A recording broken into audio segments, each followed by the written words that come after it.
Time check, 5:12, March 18. Second day ng aming gawain po dito sa Emigan, Montalban, Rizal, sa aming main church. Yan. Ito po ang aking anak.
Praise God, purihin ka ng Diyos sa umaga.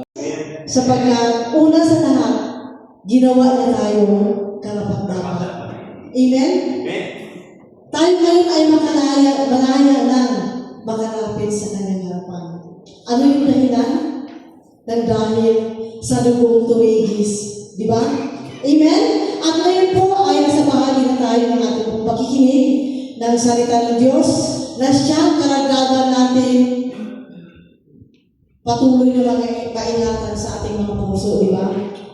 Yung unawang kanungan mula sa Diyos ay patuloy na kaidaran sa atin, di ba? Salamat sa ating Panginoon hanggang sa abutin natin yung pagkakaisa ng ating pananampalataya. Ayan, yan naman po yung purpose kung bakit tayo narito upang ibigay ang kapurihan at kalawalhatian sa ating nag-iisang Diyos na tunay. Amen? Walang iba kundi yung ating Panginoong Jesucristo. Kaya po atin na pong tinatawagan ang ating kapatid. Ayaw niyang tawagin lingkod. Amen? Ang ating kapatid, Brother John Sofia. Purihin po ang Panginoon sa umagang ito, mga kapatid.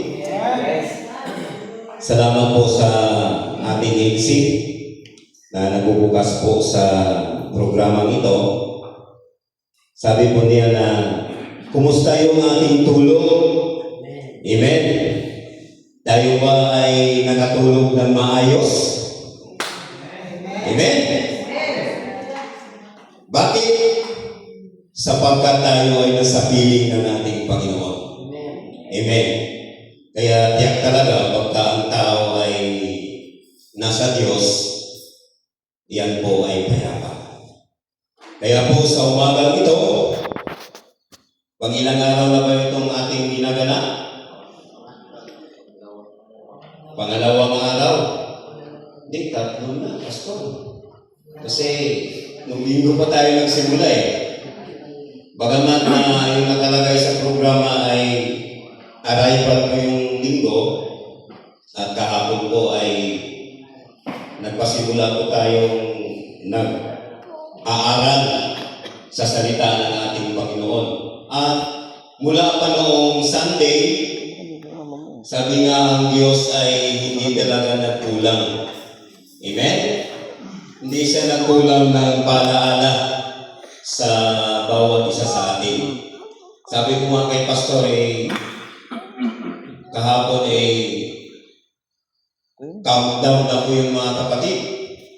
Dahil ang araw na ito yung bakit kasi nasabihan noon na ang kapistahan ito, yung banal na hapunan lang, ang bakit nilagyan ng pinakamahalaga?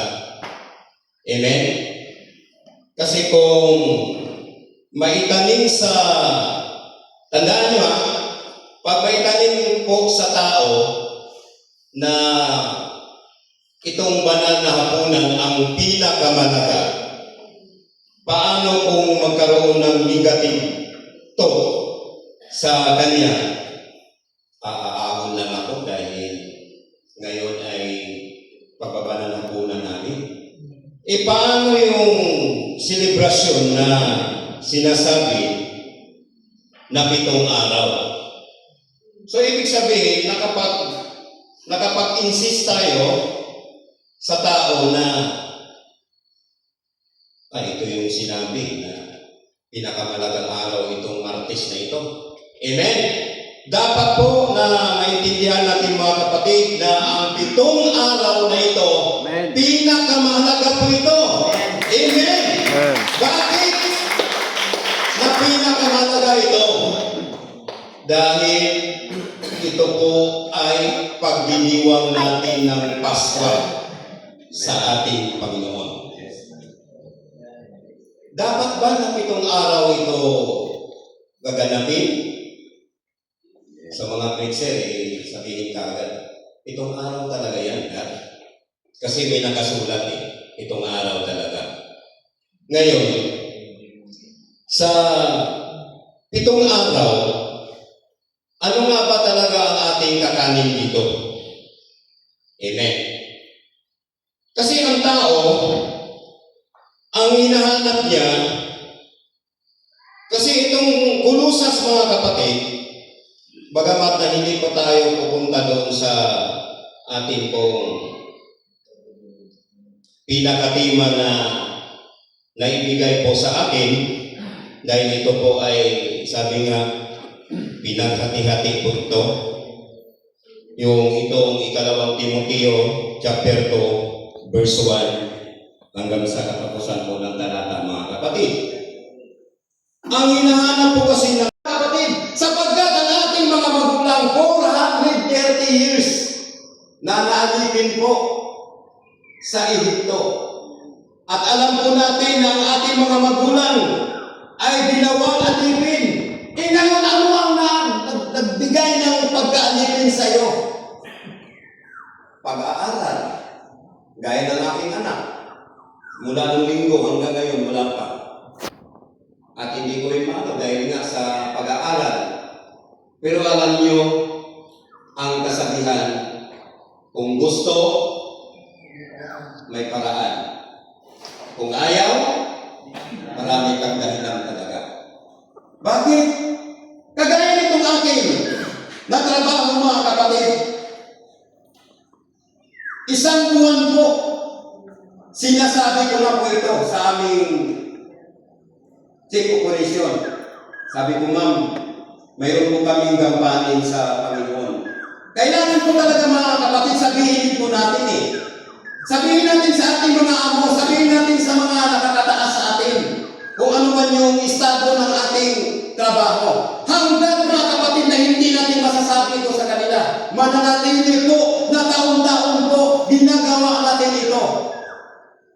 Amen. Ano ibig sabihin nun? Lulubog, lilitaw. Lulubog, lilitaw. Sa kanta lang po yun. Mga kapatid, bakit nagkaganon na yung selebrasyon na 7 araw? Kasi po ang ating mga magulang, nung sila'y nagdiriwang mga kapatid, 1 buwan po na sila'y naghahanda. Yung ating paghahanda, parang masasabi ko, kulang pa talaga Kulang talaga mga kapatid, yung ating paghahanda.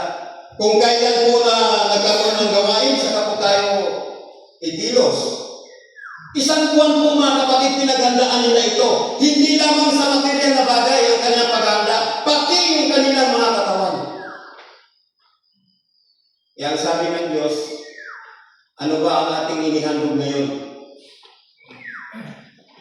Sa palagay natin mga kapatid, ang atin pong sarili. Sabi ni Apostol Pablo, namamanhid siya sa ating mga kapatid, alang-alang sa kahabagan ng Diyos, iharap natin ang ating katawang buhay, banal, kaaya-aya sa Diyos na siya nating katampatang pagsamba. Amen. Yan talaga ay katotohanan, mga kapatid, at yan po ay hindi matutulan. Sabi nga po, na ang mga preacher po ay ginagamit lamang. Ano ito natin matatamo mga kapatid?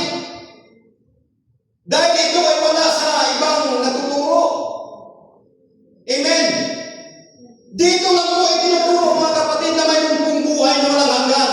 Na hanggang maaari, kung tayo matatanda ng ating Panginoon na tayo ay buhay, isyang mapalad po na paglilingkod natin sa Panginoon.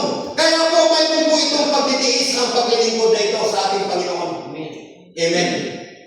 Purihin ang Diyos, mga kapatid, sa umagang ito, na tayo po ay talagang binibigyan tayo ng Panginoon ng way para tayo ay makapaglingkod ng naayon sa kanyang pasya. Purihin ang Diyos sa alam ito, yan po mga kapatid.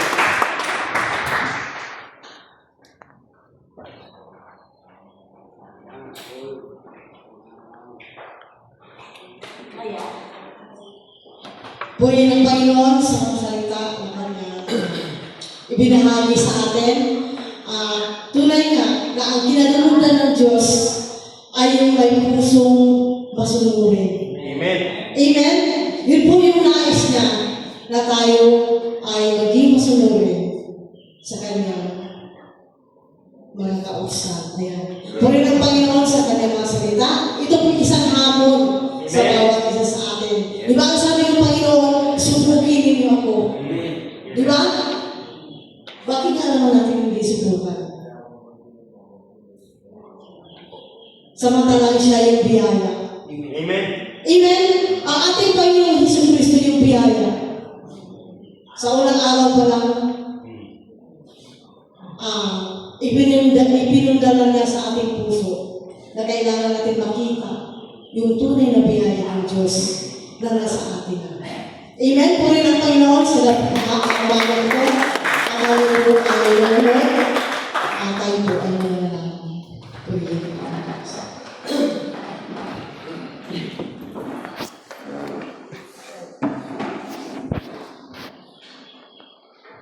Praise God. Hallelujah. Tayo sama-sama manalangin sa Diyos. Dakilang Amang Tapos na ang aming dalawang araw.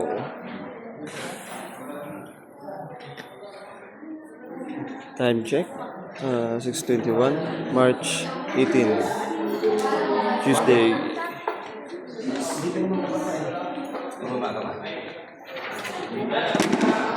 Good morning, everyone.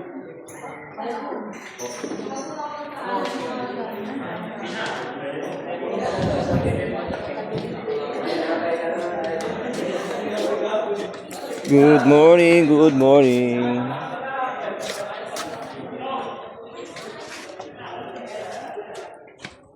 Good morning, good morning. Good morning mga guys. Mga guys, tapos na po kami. Second day. Today's video.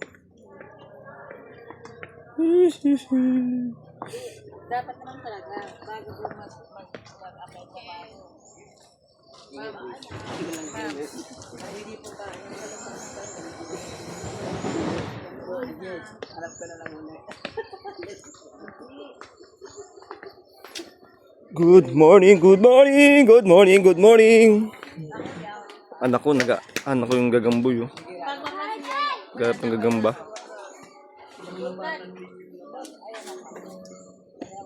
Good morning, kape na tayo. Alala, alright.